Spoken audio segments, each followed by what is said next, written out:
Tax ಅನ್ನು online ಮುಖಾಂತರ ಅರ್ಜಿ ಸಲ್ಲಿಸಿ ಪೇ ಮಾಡಬಹುದು ಅಂತ ನಾನು ಹೇಳ್ಕೊಡ್ತೀನಿ. ಬೆಂಗಳೂರಿಗಾದ್ರೆ BBMP ಮೆಥಡ್ ಈಸ್ ಡಿಫರೆಂಟ್. ನಾವು ಬೇರೆ ಮೆಥಡ್ ಅಲ್ಲಿ ಪೇ ಮಾಡ್ತೇವೆ.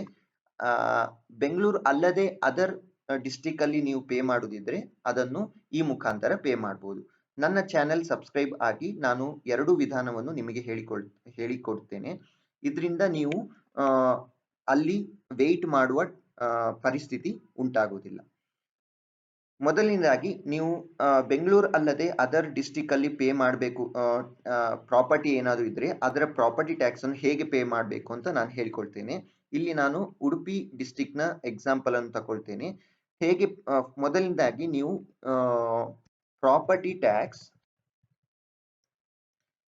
ಕ್ಯಾಲ್ಕುಲೇಟರ್ ಉಡುಪಿ ಕರ್ನಾಟಕ ಅಂತ ಸೆಲೆಕ್ಟ್ ಮಾಡಬೇಕು. ಪ್ರಾಪರ್ಟಿ ಟ್ಯಾಕ್ಸ್ ಕ್ಯಾಲ್ಕುಲೇಟರ್ ಈಗ ಮ್ಯಾಂಗ್ಳೂರ್ ಇದ್ರೆ ಮ್ಯಾಂಗ್ಳೂರ್ ಕರ್ನಾಟಕ, ಗುಲ್ಬರ್ಗ ಇದ್ರೆ ಗುಲ್ಬರ್ಗ ಕರ್ನಾಟಕ, ಹಾಗೆ ನೀವು ಸೆಲೆಕ್ಟ್ ಮಾಡಿ ನಿಮ್ಮ ಡಿಸ್ಟ್ರಿಕ್ಟ್ ನ ಪ್ರಾಪರ್ಟಿ ಟ್ಯಾಕ್ಸ್ ವೆಬ್ಸೈಟ್ ಅನ್ನು ಓಪನ್ ಮಾಡಬಹುದು. ಇಲ್ಲಿ ನಾನು property tax calculator Udupi district ನ ಪ್ರಾಪರ್ಟಿ ಟ್ಯಾಕ್ಸ್ ಹೇಗೆ ಪೇ ಮಾಡಬಹುದು, ಅರ್ಜಿ ಕ್ರಿಯೇಟ್ ಮಾಡಬಹುದು ಮತ್ತೆ ಪೇ ಹೇಗೆ ಮಾಡಬಹುದು ಅಂತ ನಾನು ಇಲ್ಲಿ ಹೇಳಿಕೊಡ್ತೇನೆ. Welcome to property tax calculator Udupi. ಈ ವೆಬ್ಸೈಟ್ ಓಪನ್ ಆಗ್ತದೆ. ಹಾಗೆ ನಿಮಗೆ ಬೇರೆ ಡಿಸ್ಟ್ರಿಕ್ಟ್ ನ ಪ್ರಾಪರ್ಟಿ ಟ್ಯಾಕ್ಸ್ ಕ್ಯಾಲ್ಕುಲೇಟ್ ಮಾಡಿ ನೀವು ಪೇ ಮಾಡಬೇಕು ಅಂತ ಇದ್ರೆ ಈ ಉಡುಪಿನ ಬದಲು ಬೇರೆಯನ್ನು ಹಾಕಬೇಕು. ಬಟ್ ಬೆಂಗಳೂರಿಗಾದ್ರೆ ಬೇರೆ ಮೆಥಡ್ ಇರ್ತದೆ. ಅದನ್ನು ನಾನು ನೆಕ್ಸ್ಟ್ ಇದರಲ್ಲಿ ವಿಡಿಯೋದಲ್ಲಿ ತಿಳಿಸಿಕೊಡ್ತೇನೆ. Welcome to property tax calculator Udupi ಅಂತ ನೀವು ಇದನ್ನು ಕ್ಲಿಕ್ ಮಾಡಬೇಕು. ಇಲ್ಲಿ ನಿಮಗೆ ಓಪನ್ ಆಗ್ತದೆ ಪ್ರಾಪರ್ಟಿ ಟ್ಯಾಕ್ಸ್ ಕ್ಯಾಲ್ಕುಲೇಟರ್. ಇದರಲ್ಲಿ ನೀವು ಕ್ಯಾಲ್ಕುಲೇಟ್ ಪ್ರಾಪರ್ಟಿ ಟ್ಯಾಕ್ಸ್ ಅಂತ ಒಂದು ಸೆಕ್ಷನ್ ಇರ್ತದೆ, ಅದನ್ನು ಕ್ಲಿಕ್ ಮಾಡಬೇಕಾಗ್ತದೆ. ಇಲ್ಲಿ ವರ್ಷ ಆಯ್ಕೆ ಸೆಲೆಕ್ಟ್ ಇಯರ್ ಅನ್ನು ನೀವು ಸೆಲೆಕ್ಟ್ ಮಾಡಬೇಕಾಗ್ತದೆ. 2024-25 ಅಂದ್ರೆ ನೀವು ನೆಕ್ಸ್ಟ್ ವರ್ಷದ್ದು ಪೇ ಮಾಡ್ಬೇಕಂದ್ರೆ ಏಪ್ರಿಲ್ ಇಂದ ಪೇ ಮಾಡಬಹುದಾಗ್ತದೆ. ಏಪ್ರಿಲ್ 1 ಮಂತ್ 5% ರಿಬೇಟ್ ಇರ್ತದೆ, ಅಂದ್ರೆ 25-26 ಟ್ಯಾಕ್ಸ್ ಪೇ ಮಾಡ್ಲಿಕ್ಕೆ ಆಗ್ತದೆ. ಇದು 24-25 ನ ನಾನು ಲಾಸ್ಟ್ ಮಂತ್ ಹೇಳ್ತಾ ಇದ್ದೇನೆ.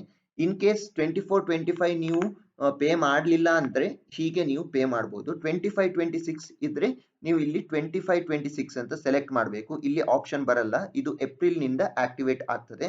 ನೀವು ಏಪ್ರಿಲ್ ಮಂತ್ ಅಲ್ಲಿ ಪೇ ಮಾಡೋದಿದ್ರೆ 5% ಟ್ಯಾಕ್ಸ್ ರಿಬೇಟ್ ಆಗಿರ್ತದೆ. ಹೀಗೆ ಮೊದಲನೇದಾಗಿ ಇಯರ್ ಅನ್ನು ಸೆಲೆಕ್ಟ್ ಮಾಡಬೇಕು. ನೆಕ್ಸ್ಟ್ ನೀವು ಖಾಲಿ ನಿವೇಶನದ್ದು ಟ್ಯಾಕ್ಸ್ ಪೇ ಮಾಡುದಾ ಅಥವಾ ಕಟ್ಟಡದ್ದು ಪೇ ಮಾಡುದಾ ಅಂತ ಸೆಲೆಕ್ಟ್ ಮಾಡಬೇಕಾಗ್ತದೆ. ನಾನು ಇಲ್ಲಿ ನಿಮಗೆ ಖಾಲಿ ನಿವೇಶನ ಮಾಡಬಹುದು, ಕಟ್ಟಡದ್ದು ಮಾಡಬಹುದು. ನಾನು ಇಲ್ಲಿ ನಿಮಗೆ ಕಟ್ಟಡದ್ದು ಹೇಗೆ ಪ್ರಾಪರ್ಟಿ ಟ್ಯಾಕ್ಸ್ ಅನ್ನು ಪೇ ಮಾಡುವ ಅರ್ಜಿಯನ್ನು ಕ್ರಿಯೇಟ್ ಮಾಡುವ ವಿಧಾನವನ್ನು ನಾನು ಇಲ್ಲಿ ಹೇಳಿಕೊಡ್ತಿದ್ದೇನೆ. ಇಲ್ಲಿ ಫಸ್ಟಿಗೆ ನೀವು ಸೆಲೆಕ್ಟ್ ಮಾಡಬೇಕು ಯಾವ ಪ್ರಾಪರ್ಟಿ ಟೈಪ್, ಆಸ್ತಿಯ ವರ್ಗ ಏನು ಅಂತ ಇಲ್ಲಿ ಸೆಲೆಕ್ಟ್ ಮಾಡಬೇಕು. ನೆಕ್ಸ್ಟ್ ನಿಮ್ಮ ವಾರ್ಡ್ ನಂಬರ್ ಎವ್ರಿಥಿಂಗ್ ಇದನ್ನು ನೀವು ಸೆಲೆಕ್ಟ್ ಮಾಡಬೇಕು. ಇದು ನಿಮಗೆ ಎಲ್ಲಿ ಸಿಗ್ತದೆ? ಇದು ನಿಮಗೆ ಪ್ರೀವಿಯಸ್ ಟ್ಯಾಕ್ಸ್ ಪೇಡ್ ರಿಸಿಪ್ಟ್ ಅಂತ ಇರ್ತದೆ, ಪ್ರಾಪರ್ಟಿ ಟ್ಯಾಕ್ಸ್ ಅರ್ಜಿ ಇರ್ತದೆ, ಆ ಅರ್ಜಿಯಲ್ಲಿ ಎಲ್ಲಾ ಡೀಟೇಲ್ಸ್ ಇರ್ತದೆ. ಆ ಅರ್ಜಿ ನಿಮಗೆ ಬೇಕಾಗ್ತದೆ ಈ ಪ್ರಾಪರ್ಟಿ ಟ್ಯಾಕ್ಸ್ ಅನ್ನು ಫಿಲ್ ಮಾಡ್ಲಿಕ್ಕೆ. ಇದರಲ್ಲಿ ವಾರ್ಡ್ ಸಂಖ್ಯೆ ಅಂತ ಇರ್ತದೆ ಆ ಅರ್ಜಿಯಲ್ಲಿ. ಆ ವಾರ್ಡ್ ಸಂಖ್ಯೆಯಲ್ಲಿ ನೀವು ಅದನ್ನು ಸೆಲೆಕ್ಟ್ ಮಾಡಬೇಕು.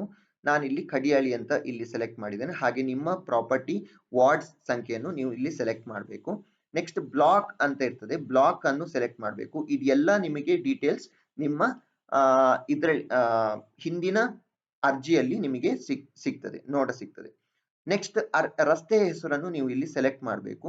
ಇಲ್ಲಿ ರಸ್ತೆಯ ಅರ್ಜಿಯನ್ನು ಸ್ಟ್ರೀಟ್ ನೇಮ್ ಅಂತ ಇರ್ತದೆ, ಸ್ಟ್ರೀಟ್ ನೇಮ್ ಅನ್ನು ನೀವು ಇಲ್ಲಿ ಸೆಲೆಕ್ಟ್ ಮಾಡಬೇಕು. ಇಲ್ಲಿ ನಿಮಗೆ ಆಪ್ಷನ್ ತುಂಬಾ ರೀತಿಯಲ್ಲಿ ಕೊಡ್ತದೆ, ನಿಮ್ಮದು ಸ್ಟ್ರೀಟ್ ಯಾವುದು ಅಂತ ನೀವು ಇಲ್ಲಿ ಸೆಲೆಕ್ಟ್ ಮಾಡಬೇಕು. ನೆಕ್ಸ್ಟ್ ನಿಮ್ಮ ಹೌಸ್ ನ ನಂಬರ್ ಅನ್ನು ಕರೆಕ್ಟ್ ಆಗಿ ಎಂಟರ್ ಮಾಡಬೇಕಾಗ್ತದೆ. Next enter property ID. Property ID ಅಂತ ಎಲ್ಲ ಪ್ರಾಪರ್ಟಿಗೂ ಒಂದು ಐಡಿ ಅಂತ ಇರ್ತದೆ, ಆ ಐಡಿಯನ್ನು ನೀವು ಎಂಟರ್ ಮಾಡಬೇಕಾಗ್ತದೆ. ನೆಕ್ಸ್ಟ್ ಮುನ್ಸಿಪಾಲ್ ಅಸೆಸ್ಮೆಂಟ್ ನಂಬರ್, ಅದು ನಿಮಗೆ ಸೇಮ್ ನಿಮ್ಮ ಪ್ರಾಪರ್ಟಿ ಹೌಸ್ ನಂಬರೇ ಆಗಿರ್ತದೆ. ನೆಕ್ಸ್ಟ್ ನಿಮ್ಮ ಮನೆಯ ವಿಳಾಸವನ್ನು ಎಂಟರ್ ಮಾಡಬೇಕಾಗ್ತದೆ. ನಿಮ್ಮ ಮನೆಯ ವಿಳಾಸವನ್ನು ಪೂರ್ತಿಯಾಗಿ ನೀವು ಎಂಟರ್ ಮಾಡಬೇಕು. ಮತ್ತೆ ನಿಮ್ಮ ಪಿನ್ ಕೋಡ್ ಅನ್ನು ಎಂಟರ್ ಮಾಡಬೇಕು. ನಿಮ್ಮ ಮೊಬೈಲ್ ನಂಬರ್ ಅನ್ನು ನೀವು ಇಲ್ಲಿ ಈ ಕಾಲಮ್ ಅಲ್ಲಿ ಎಂಟರ್ ಮಾಡಬೇಕು. ಇದಾದ ಬಳಿಕ ಇದು ನಿಮ್ಮ basic detail of the property. ನೀವು ಬೇಸಿಕ್ ಡೀಟೇಲ್, ಪ್ರಾಪರ್ಟಿನ ಬೇಸಿಕ್ ಡೀಟೇಲ್ ಅನ್ನು ಇಲ್ಲಿ ಎಂಟರ್ ಮಾಡಬೇಕು. ಎಲ್ಲಾ ಡೀಟೇಲ್ ನಿಮಗೆ ನಿಮ್ಮ ಪ್ರೀವಿಯಸ್ ಅರ್ಜಿಯಲ್ಲಿ ಸಿಗ್ತದೆ. ಇನ್ ಕೇಸ್ ನಿಮಗೆ ಏನಾದರೂ ಡೌಟ್ ಇದ್ರೆ ಅಂದ್ರೆ ನೀವು ನನಗೆ ಕಾಂಟ್ಯಾಕ್ಟ್ ಆಗ್ಬೋದು. ನಾನು ಈ ಚಾನಲಲ್ಲಿ ನಿಮಗೆ ನನ್ನ ಮೊಬೈಲ್ ನಂಬರನ್ನು ಕೊಟ್ಟಿರ್ತೇನೆ, ಅದರಲ್ಲಿ ನೀವು ರೀಚ್ ಆಗಿ ನಾನು ನಿಮಗೆ ಹೆಲ್ಪ್ ಮಾಡ್ತೇನೆ. ಮತ್ತೆ ನಿಮ್ಮ ಓನರ್ನ ಹೆಸರನ್ನು ಇಲ್ಲಿ ಬರಿಬೇಕು. ಅದರಲ್ಲಿ first name, middle name and last name ಅಂತ ಇರ್ತದೆ. ಆ 3 ನೇಮನ್ನು ನೀವು ಬರಿಬೇಕಾಗ್ತದೆ. ಮತ್ತೆ ನಿವೇಶನದ ಟೋಟಲ್ ವಿಸ್ತೀರ್ಣ ಇನ್ ಸ್ಕ್ವೇರ್ ಫೀಟ್ ಅಲ್ಲಿ ನೀವು ಬರಿಬೇಕಾಗ್ತದೆ. ಇದೆಲ್ಲ ನೀವು ಕ್ಯಾಲ್ಕುಲೇಟ್ ಮಾಡಬೇಕು ಅಂತಿಲ್ಲ, ಸಾಫ್ಟ್ವೇರೇ ಕ್ಯಾಲ್ಕುಲೇಟ್ ಮಾಡಿ ನಿಮಗೆ ನೆಕ್ಸ್ಟ್ ಪೇಜ್ ಅಲ್ಲಿ ನಿಮಗೆ ಹೇಳ್ತದೆ. ಇದನ್ನು ನೀವು ಸ್ಟಾರ್ ಸಿಂಬಲ್ ಎಲ್ಲೆಲ್ಲ ಇದೆಯಾ ಅಲ್ಲೆಲ್ಲ ನೀವು ಫಿಲ್ ಮಾಡಬೇಕಾಗ್ತದೆ, ಅದು ಕಂಪಲ್ಸರಿ.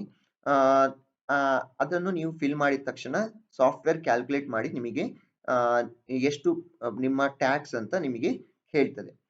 ನೆಕ್ಸ್ಟ್ ನಿಮಗೆ ಅಂತಸ್ತಿನ ಸಂಖ್ಯೆ, ಫ್ಲೋರ್ ನಂಬರ್ ನೀವು ಸೆಲೆಕ್ಟ್ ಮಾಡಬೇಕಾಗ್ತದೆ.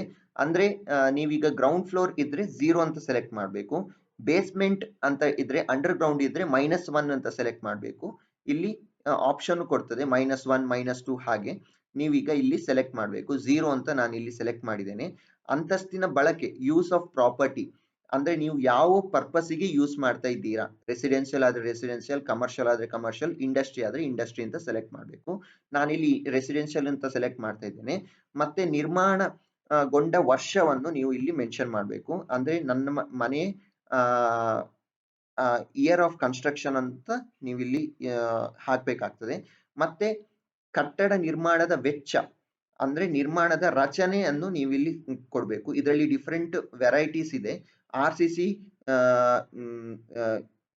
RCC ಇದ್ದು ಡಿಫರೆಂಟ್ ವೆರೈಟಿ ಇದೆ. ಅಂದ್ರೆ ವಿಕ್ಟ್ರಿಫೈಡ್ ಟೈಲ್ಸ್, ಗ್ರಾನೈಟ್ ಅಂಡ್ ಮೊಸೈಕ್, ಹಾಗೆ ತುಂಬಾ ಮೆಥಡ್ ಅಲ್ಲಿ ಇದೆ. MTI ಅಂದ್ರೆ ಓಲ್ಡ್, ನಿಮ್ಮ ಹಂಚಿನ ಮನೆಯೆಲ್ಲ ಇದ್ರೆ ಇದನ್ನು ಸೆಲೆಕ್ಟ್ ಮಾಡಬೇಕು.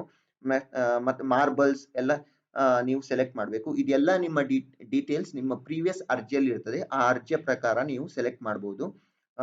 ಇಲ್ಲಿ ನಾನು ಇದನ್ನು ಸೆಲೆಕ್ಟ್ ಮಾಡ್ತೇನೆ. ನಿರ್ಮಾಣವಾದ ಪ್ರದೇಶ, ಟೋಟಲ್ ಪ್ರದೇಶ ಎಷ್ಟು ಅಂತ ಇನ್ನು ಸ್ಕ್ವೇರ್ ಫೀಟ್ ಅಲ್ಲಿ ನಾವು ಎಂಟ್ರಿ ಮಾಡಬೇಕು. ಮತ್ತೆ ಇದರಲ್ಲಿ ಸ್ವಂತ ಅಥವಾ ಬಾಡಿಗೆ ಅಂತ ಸೆಲೆಕ್ಟ್ ಮಾಡಬೇಕು. ಸ್ವಂತ ಅಥವಾ ಬಾಡಿಗೆಯನ್ನು ಈ ಕಾಲಮ್ ಅಲ್ಲಿ ಸೆಲೆಕ್ಟ್ ಮಾಡಬೇಕು. ಇದೀಗ 0 ಫ್ಲೋರ್. ಈಗ ನಾನು ಇನ್ನೊಂದು ಅಂತಸ್ತನ್ನು ಸೆಲೆಕ್ಟ್ ಮಾಡ್ತೇನೆ. ಅದು 0 ಫ್ಲೋರ್ ಅಲ್ಲಿ ಇದೆ, ಅಂದ್ರೆ ಗ್ರೌಂಡ್ ಫ್ಲೋರ್ ರೆಸಿಡೆನ್ಷಿಯಲ್. ಅಂದ್ರೆ ಅದು ನಿರ್ಮಾಣವಾದ ವರ್ಷ ಬೇರೆಯಾಗಿರ್ತದೆ, ಅದು RCC ಆಗಿರ್ತದೆ. ಅದರ ಟೋಟಲ್ ವಿಸ್ತೀರ್ಣ ಎಷ್ಟು ಅಂತ ನಾನು ಮೆನ್ಷನ್ ಮಾಡಬೇಕು, ಅದು ಇನ್ನು ಸ್ಕ್ವೇರ್ ಫೀಟ್. ನೆಕ್ಸ್ಟ್ ಸ್ವಂತ ಅಥವಾ ಬಾಡಿಗೆ ಅಂತ ಅದನ್ನು ಸೆಲೆಕ್ಟ್ ಮಾಡಬೇಕಾಗ್ತದೆ. ನೆಕ್ಸ್ಟ್ ಈ ಹೊಸ ಮನೆ 2002 ಅಲ್ಲಿ ಆಗಿದೆ, ಅದರ ಮೇಲೆ ಒನ್ ಮೋರ್ ಅಂತಸ್ತಿದೆ, ಅಂದ್ರೆ ಫ್ಲೋರ್ ಇದೆ. First floor, second floor, third floor, ಅದೆಲ್ಲ ಡೀಟೇಲ್ಸ್ ಅನ್ನು ನೀವು ಇಲ್ಲಿ ಫಿಲ್ ಮಾಡಬೇಕಾಗ್ತದೆ. ಅದು 2002 ಅಲ್ಲೇ ನಿರ್ಮಾಣ ಆಗಿದೆ, ಅದು RCC ಆಗಿರ್ತದೆ. ಅದು ಟೋಟಲ್ ಅದರ ಪ್ರದೇಶ 264 ಆಗಿರ್ತದೆ. ಅದರದ್ದು ಸ್ವಂತ ಅಥವಾ ಬಾಡಿಗೆ ಅಂತ ನಾವು ಸೆಲೆಕ್ಟ್ ಮಾಡಬೇಕು. ಇದಿಷ್ಟು ಮಾಡಿದ್ರೆ ನಿಮ್ಮ ಪ್ರಾಪರ್ಟಿ ಟ್ಯಾಕ್ಸ್ ಸಾಫ್ಟ್ವೇರ್ ಕ್ಯಾಲ್ಕುಲೇಟ್ ಮಾಡಿ ನಿಮಗೆ ತಿಳಿಸಿ ಕೊಡ್ತದೆ. ಇದೆಲ್ಲ ಫಿಲ್ ಮಾಡಿದ ಮೇಲೆ ನೀವು ಇಲ್ಲಿ ತೆರಿಗೆ ಲೆಕ್ಕ ಹಾಕು ಮೇಲೆ ಕ್ಲಿಕ್ ಮಾಡಬೇಕಾಗ್ತದೆ. ಇದು ಒಂದ್ಸತಿ ನೀವು ಕ್ಲಿಕ್ ಮಾಡಿದ್ರೆ ಆಟೋಮೆಟಿಕ್ ಆಗಿ ಸಾಫ್ಟ್ವೇರ್ ಕ್ಯಾಲ್ಕುಲೇಟ್ ಮಾಡಿ ನಿಮಗೆ ಟೋಟಲ್ ಎಷ್ಟು ಟ್ಯಾಕ್ಸ್ ನೀವು ಈ ವರ್ಷದಲ್ಲಿ ಪೇ ಮಾಡಬೇಕು ಅಂತ ಅದು ಹೇಳ್ತದೆ. ಇದರಲ್ಲಿ ನಿಮ್ಮ ಯಾವುದೆಲ್ಲ ಡೀಟೇಲ್ಸ್ ನೀವು ಎಂಟ್ರಿ ಮಾಡಿರ್ತೀರಿ ಅದು ಡೀಟೇಲ್ಸ್ ಇಲ್ಲಿ ನಿಮಗೆ ನೋಡ್ಲಿಕ್ಕೆ ಸಿಗ್ತದೆ. ನೀವಿಲ್ಲಿ 2178 ಸ್ಕ್ವೇರ್ ಫೀಟ್ ಅಂತ ಎಂಟ್ರಿ ಮಾಡಿದ್ರಿ, ಆಟೋಮೆಟಿಕ್ ಆಗಿ ಅದು ಸ್ಪ್ಲಿಟ್ ಆಗಿರ್ತದೆ. ಅಂದ್ರೆ ಆವೃತ ಪ್ರದೇಶ, ಕಟ್ಟಡದಿಂದ ಆವೃತವಾಗಿರುವ ಪ್ರದೇಶ ಎಷ್ಟು, ಎಲ್ಲ ಅಂತಸ್ತುಗಳು ಸೇರಿ ಕಟ್ಟಡ ನಿರ್ಮಾಣವಾಗಿರುವ ಒಟ್ಟು ಪ್ರದೇಶ ಎಷ್ಟು ಅಂತ ಅದೇ ಕ್ಯಾಲ್ಕುಲೇಟ್ ಮಾಡಿ, ಅಂದ್ರೆ ಪ್ರೀವಿಯಸ್ ಡೇಟಾ ಬೇಸ್ ನ ಪ್ರಕಾರ ಅದು ಕ್ಯಾಲ್ಕುಲೇಟ್ ಮಾಡಿ ನಿಮಗೆ ಹೇಳ್ತದೆ.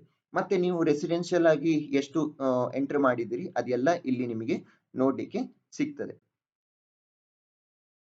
ಇದೆಲ್ಲ ಆದ್ಮೇಲೆ ನೀವು ಯಾವುದೆಲ್ಲ ಅಂತಸ್ತು ಮಾಡಿದ್ರಿ ಇದು ಕ್ಯಾಲ್ಕುಲೇಟ್ ಮಾಡಿ ಆಟೋಮೆಟಿಕ್ ಆಗಿ ಹೇಳ್ತದೆ. ನೀವು ನಿಮ್ಮ ಓಲ್ಡ್, ನಾನು ಈಗ 3 ಹೇಳಿದ್ದೇನೆ, ಅಂದ್ರೆ ಗ್ರೌಂಡ್ ಫ್ಲೋರ್ ಅಲ್ಲಿ 2 ಇದೆ ಅಂಡ್ ಫಸ್ಟ್ ಫ್ಲೋರ್ ಅಲ್ಲಿ ಒಂದಿದೆ. ಗ್ರೌಂಡ್ ಫ್ಲೋರ್ ಅಲ್ಲಿ ಓಲ್ಡ್ ಮನೆ ಮತ್ತೆ ಹೊಸ ಮನೆ ಇದೆ. ಓಲ್ಡ್ ಮನೆಗೆ ನಾನು ಅದರ ವಿಸ್ತೀರ್ಣ 362 ಸ್ಕ್ವೇರ್ ಫೀಟ್, ಅದಕ್ಕೆ ನಾನು 457 ರೂಪಾಯಿ ಕಟ್ಟಬೇಕು. ಹೊಸ ಮನೆ ಅದು ಗ್ರೌಂಡ್ ಫ್ಲೋರ್ ಅಲ್ಲಿ ಇದೆ, ಅದರ ವಿಸ್ತೀರ್ಣ 865 ಸ್ಕ್ವೇರ್ ಫೀಟ್, ಅದಕ್ಕೆ ನಾನು 2100 ರೂಪಾಯಿ ಕಟ್ಟಬೇಕು. ಅದೇ ಸೇಮ್ ಇದರಲ್ಲಿ ಫಸ್ಟ್ ಫ್ಲೋರ್ ಅಲ್ಲಿ ಇನ್ನೊಂದು ಮನೆ ಇದೆ, ಅದರ ವಿಸ್ತೀರ್ಣ 264, ಅದಕ್ಕೆ ನಾನು 704 ರೂಪಾಯಿ ಪೇ ಮಾಡಬೇಕು. ಟೋಟಲ್ ಆಗಿ ನಾನು 3261 ರೂಪಾಯಿ ಪೇ ಮಾಡಬೇಕಾಗ್ತದೆ. ನಾನು ಇದನ್ನು 2024-25 ಈ ಕರೆಂಟ್ ಪ್ರೀವಿಯಸ್ ಇಯರ್ ಇದು ಪೇ ಮಾಡ್ತಾ ಇದ್ದೇನೆ. ಅದಕ್ಕೆ ನನಗೆ ಪೆನಾಲ್ಟಿ 587 ರೂಪಾಯಿ ಇದೆ. ನೀವೆಲ್ಲಾದ್ರೂ ಏಪ್ರಿಲ್ ಮಂತ್ ಅಲ್ಲೇ ಪೇ ಮಾಡುದಿದ್ರೆ ನಿಮಗೆ 5% ಡಿಸ್ಕೌಂಟ್ ಇದೆ. ಆ ಡಿಸ್ಕೌಂಟ್ ಅನ್ನು ಇಲ್ಲಿ ನಿಮಗೆ ಹೇಳ್ತಾರೆ. ಮತ್ತೆ ಟೋಟಲ್ ನಂಗೆ ಪೆನಾಲ್ಟಿ ಎಲ್ಲ ಸೇರಿ 3848. ಮತ್ತೆ ಆಸ್ತಿ ತೆರಿಗೆ ಮೇಲೆ 26% ಉಪಕರ ಅಂತ ಆಡ್ ಮಾಡ್ತಾರೆ. ಘನತ್ಯಾಜ್ಯ ಅದೆಲ್ಲ ಆಡ್ ಮಾಡಿರ್ತಾರೆ. ಅದು 1000 ರೂಪೀಸ್ ಆಗಿರ್ತದೆ. ಟೋಟಲ್ 4848 ರೂಪಾಯಿ ಪೇ ಮಾಡಬೇಕಾಗ್ತದೆ. ಇದು ಇಷ್ಟು ನೀವು ಮಾಡಿದ್ಮೇಲೆ ಹೇಗೆ ಪೇ ಮಾಡಬಹುದು ಪ್ರಾಪರ್ಟಿ ಟ್ಯಾಕ್ಸ್ ಅನ್ನ ಅಂತ ಇಲ್ಲಿ ನೋಡ್ಬೋದು. ಇದೆಲ್ಲ ಆದ ತಕ್ಷಣ ನೀವು ಇಲ್ಲಿ ನಮೂನೆ ಮುದ್ರಣ ಪ್ರಿಂಟ್ ಫಾರ್ಮ್ ಅನ್ನು ಮಾಡಬೇಕು. ಈ ಪ್ರಿಂಟ್ ನಿಮಗೆ ಬೇಕಾಗ್ತದೆ. ಈಗ ಪ್ರಿಂಟ್ ಅನ್ನು ನೀವು ಇಲ್ಲಿ ಡೌನ್ಲೋಡ್ ಮಾಡಿದಿರಿ. ಈ ಪ್ರಿಂಟ್ ಒಂದ್ಸರ್ತಿ ಡೌನ್ಲೋಡ್ ಆದ್ಮೇಲೆ ಎಲ್ಲವನ್ನು ನೀವು ನೋಡ್ಕೊಳ್ಬಹುದು. ಏನೆಲ್ಲ ಎಂಟರ್ ಮಾಡಿದಿರಿ ಎಲ್ಲ ಇದು ಪ್ರಿಂಟ್ ಅಲ್ಲಿ ಬರ್ತದೆ. ಇದರಲ್ಲಿ ಆಟೋಮೆಟಿಕ್ ಆಗಿ ಎಲ್ಲ ನೇಮ್ ಎಲ್ಲ ನೀವು ಫಿಲ್ ಮಾಡಬೇಕಾಗ್ತದೆ. ಇಷ್ಟು ನೀವು ಪೇ ಮಾಡಬೇಕಾಗ್ತದೆ. ಇದು ಹೇಗೆ ಪೇ ಮಾಡ್ಬೋದು? 2 ವಿಧಾನ ಇದೆ ಪೇ ಮಾಡ್ಲಿಕ್ಕೆ. ಒಂದು offline, second one is online. Online ಅಂದ್ರೆ ನೀವು ಡೈರೆಕ್ಟ್ ಆಗಿ ಇದನ್ನು ಕ್ಲಿಕ್ ಮಾಡಿದ್ರೆ ಆನ್ಲೈನ್ ವೆಬ್ಸೈಟ್ ಗೆ ಹೋಗ್ತದೆ. ನೀವು ಡೈರೆಕ್ಟ್ ಆಗಿ ಯಾವ ಬ್ಯಾಂಕ್ ಅಂತ ಸೆಲೆಕ್ಟ್ ಮಾಡಬಹುದು. ನೀವು online credit card, debit card ಅಥವಾ UPI ಮುಖಾಂತರ ನೀವು ಪೇಮೆಂಟ್ ಅನ್ನು ಮಾಡಬಹುದು. ಆಫ್ಲೈನ್ ಮುಖಾಂತರ ಹೇಳಿದ್ರೆ ಇದು ಚಲನ್ ಜನರೇಟ್ ಆಗ್ತದೆ. ಆ ಚಲನ್ ಅನ್ನು ನೀವು ಬ್ಯಾಂಕಿಗೆ ತಕೊಂಡು ಹೋಗಿ ನೀವು ಹಣ ಕೊಟ್ಟಿದಾಗ ಅವರು ಸೀಲ್ ಹಾಕಿ ಚಲನ್ ಅನ್ನು ರಿಟರ್ನ್ ಮಾಡ್ತಾರೆ. ಆ ರಿಟರ್ನ್ ಮಾಡಿದ ಚಲನ್ ಮತ್ತೆ ಈ ಪ್ರಿಂಟ್ ಫಾರ್ಮ್ ಅನ್ನು ನೀವು ನಗರಸಭೆಗೆ ಸಬ್ಮಿಟ್ ಮಾಡಿದಲ್ಲಿ ನಿಮ್ಮ ಪ್ರಾಪರ್ಟಿ ಟ್ಯಾಕ್ಸ್ ಆ ವರ್ಷದ್ದು ಪೇ ಆಗಿದೆ ಅಂತ ಅವರು ಪುನಃ ಕನ್ಫರ್ಮ್ ಮಾಡಿ ಸೀಲ್ ಹಾಕಿ ನಿಮಗೆ ರಿಟರ್ನ್ ಮಾಡಿ ಕೊಡ್ತಾರೆ. ಈಗ ನಾನು ಆಫ್ಲೈನ್ ಪೇಮೆಂಟ್ ಚಲನ್ ಹೇಗೆ ಜನರೇಟ್ ಮಾಡೋದು ಅಂತ ಹೇಳಿಕೊಡ್ತೇನೆ. ಇದು ಎಲ್ಲ ನಿಮ್ಮ ಡೀಟೇಲ್ಸ್ ಎಲ್ಲ ಬಂದಿರ್ತದೆ. ನೀವು ಟೋಟಲ್ 4848 ರೂಪಾಯಿ ಪೇ ಮಾಡಬೇಕಾಗ್ತದೆ. ಇದರಲ್ಲಿ ಬ್ಯಾಂಕ್ ನೇಮ್ ಯಾವ ಬ್ಯಾಂಕಿಗೆ ಹೋಗಿ ನೀವು ಜಮಾ ಮಾಡ್ತೀರಿ ಅಂತ ನೀವು ಸೆಲೆಕ್ಟ್ ಮಾಡಬೇಕು. ಬ್ಯಾಂಕ್ ನ ಹೆಸರು ಎಲ್ಲಿ ಡಿಸ್ಟಿಕ್, ಯಾವ ಡಿಸ್ಟಿಕ್ ಅಲ್ಲಿ ಇದೆ ಅಂತ ಸೆಲೆಕ್ಟ್ ಮಾಡಬೇಕು. ಅಂದ್ರೆ ನೀವು ಯಾವ ಡಿಸ್ಟಿಕ್ ನ ತೆರಿಗೆ ಕ್ಯಾಲ್ಕುಲೇಟ್ ಮಾಡ್ತೀರಾ ಆ ನಿಯರ್ ಬೈ ಬ್ರಾಂಚಸ್ ಅನ್ನೇ ಇದು ತೋರಿಸ್ತದೆ. ಆ ಬ್ರಾಂಚಿಗೆ ಹೋಗಿ ನೀವು ಪೇ ಮಾಡಬೇಕು ಅಂತ ಆಗ್ತದೆ. ಮತ್ತೆ ಖಾತೆ ಸಂಖ್ಯೆ, ಆ ಬ್ಯಾಂಕ್ ನ ಯಾವ ಖಾತೆಗೆ ನೀವು ಜಮಾ ಮಾಡ್ತೀರಿ ಅಂತ ನೀವು ಇಲ್ಲಿ ಸೆಲೆಕ್ಟ್ ಮಾಡಬೇಕು. ಇದರಲ್ಲಿ 2 ಬ್ಯಾಂಕ್ ಅಂತ ಇರ್ತದೆ. ನೀವು 2 ಬ್ಯಾಂಕ್ ನ 2 ಅಕೌಂಟ್ ಇರ್ತದೆ ಸೇಮ್ ಬ್ಯಾಂಕ್ ಸೇಮ್ ಬ್ರಾಂಚ್ ಅಲ್ಲಿ. ಆ ಯಾವ ಬ್ರಾಂಚಿನ ಯಾವ ಅಕೌಂಟಿಗೆ ನೀವು ಜಮಾ ಮಾಡ್ತೀರಿ ಅಂತ ನೀವು ಸೆಲೆಕ್ಟ್ ಮಾಡಬೇಕಾಗ್ತದೆ. ಮತ್ತೆ ನೀವು ಇನ್ ಕೇಸ್ ನೀವು DD ಪೇ ಮಾಡೋದಿದ್ರೆ DD ಡೀಟೇಲ್ಸ್ ಎಲ್ಲ ಇಲ್ಲಿ ಎಂಟರ್ ಮಾಡಬೇಕಾಗ್ತದೆ. ಅಥವಾ ನೀವು ಡೈರೆಕ್ಟ್ ಹೋಗಿ ಕ್ಯಾಶ್ ಅನ್ನು ಕೊಡುವುದಾದ್ರೆ ಇದು ಇಷ್ಟು ಎಂಟರ್ ಮಾಡಿದ ತಕ್ಷಣ ಇಲ್ಲಿ ಸಲ್ಲಿಸು ಸಬ್ಮಿಟ್ ಬಟನ್ ಮೇಲೆ ಕ್ಲಿಕ್ ಮಾಡಿದಾಗ ಇಲ್ಲಿ ಚಲನ್ ಜನರೇಟ್ ಆಗ್ತದೆ. ಜನರೇಟ್ ಆಫ್ಲೈನ್ ಚಲನ್ ಅಂತ ಕ್ಲಿಕ್ ಮಾಡಿದ ಮೇಲೆ ನಿಮಗೆ ಒಂದು ಆಫ್ಲೈನ್ ಚಲನ್ ಇಲ್ಲಿ ಜನರೇಟ್ ಆಗ್ತದೆ. ನೀವು ಇಲ್ಲಿ ನೋಡ್ಬೋದು ಈ ಆಫ್ಲೈನ್ ಚಲನ್ ನೀವು ಸಿಗ್ತದೆ. ಈ ಆಫ್ಲೈನ್ ಚಲನ್ ಅನ್ನು ನೀವು ಬ್ಯಾಂಕಿಗೆ ಹೋಗಿ ಆ ಪರ್ಟಿಕ್ಯುಲರ್ ಯಾವ ಬ್ಯಾಂಕ್ ಅನ್ನು ನೀವು ಸೆಲೆಕ್ಟ್ ಮಾಡಿದಿರಾ ಆ ಬ್ಯಾಂಕಿಗೆ ಹೋಗಿ ನೀವು ಪೇ ಮಾಡಿದಲ್ಲಿ ಅವರು ಸೀಲ್ ಹಾಕಿ ಈ ಚಲನ್ ಅನ್ನು ನಿಮಗೆ ವಾಪಸ್ ಕೊಡ್ತಾರೆ. ಈ ಚಲನ್ ಅಲಾಂಗ್ ವಿತ್ ನೀವು ಈ application property tax calculator application ಅನ್ನು ನಗರಸಭೆಗೆ ಹೋಗಿ ಸಬ್ಮಿಟ್ ಮಾಡಿದಲ್ಲಿ ಅವರು ವೆರಿಫೈ ಮಾಡಿ ನಿಮಗೆ ಸೀಲ್ ಹಾಕಿ ನಿಮಗೆ ರಿಟರ್ನ್ ಮಾಡಿ ಕೊಡ್ತಾರೆ. ಅಲ್ಲಿಗೆ ನಿಮ್ಮ ಆ ವರ್ಷದ ಪ್ರಾಪರ್ಟಿ ಟ್ಯಾಕ್ಸ್ ಪೇ ಆಗಿರುತ್ತದೆ. ಇಲ್ಲಿ ನಿಮಗೆ ಅಸೆಸ್ಮೆಂಟ್ ಇಯರ್ ಎಲ್ಲ ನಿಮಗೆ ನೋಡ್ಲಿಕ್ಕೆ ಸಿಗಬಹುದು. ಇದರಿಂದ ನೀವು ಅಲ್ಲಿ ನಗರಸಭೆಗೆ ಹೋಗಿ ಕ್ಯೂ ನಿಲ್ಲುವ ಪರಿಸ್ಥಿತಿ ಉಂಟಾಗುವುದಿಲ್ಲ. ನೀವು ಆನ್ಲೈನ್ ಅಥವಾ ಆಫ್ಲೈನ್ಗೆ ಹೋಗಿ ನೀವು ಪೇ ಮಾಡಿ ನಿಮ್ಮ ಪ್ರಾಪರ್ಟಿ ಟ್ಯಾಕ್ಸ್ ಅನ್ನು ಪೇ ಮಾಡಬಹುದು. ಇದು ಬೆಂಗಳೂರು ನಗರ ಬಿಟ್ಟು ಉಳಿದ ಎಲ್ಲ ಡಿಸ್ಟಿಕ್ ನ ಪ್ರಾಪರ್ಟಿ ಟ್ಯಾಕ್ಸ್ ಅನ್ನು ಈ ರೀತಿ ನೀವು ಪೇ ಮಾಡಬಹುದು. ಏನಾದ್ರೂ ಇದರಲ್ಲಿ ಡೌಟ್ ಏನಾದ್ರೂ ಇದ್ರೆ ನನ್ನನ್ನು ಕಾಂಟ್ಯಾಕ್ಟ್ ಆಗಿ. ನಿಮಗೆ ಈ ಚಾನೆಲ್ ನ ಬಗ್ಗೆ ಉಪಯುಕ್ತ ಆಗಿದ್ದಲ್ಲಿ ನೀವು ಸಬ್ಸ್ಕ್ರೈಬ್ ಬಟನ್ ಅನ್ನು ಕ್ಲಿಕ್ ಮಾಡಿ. Thank you.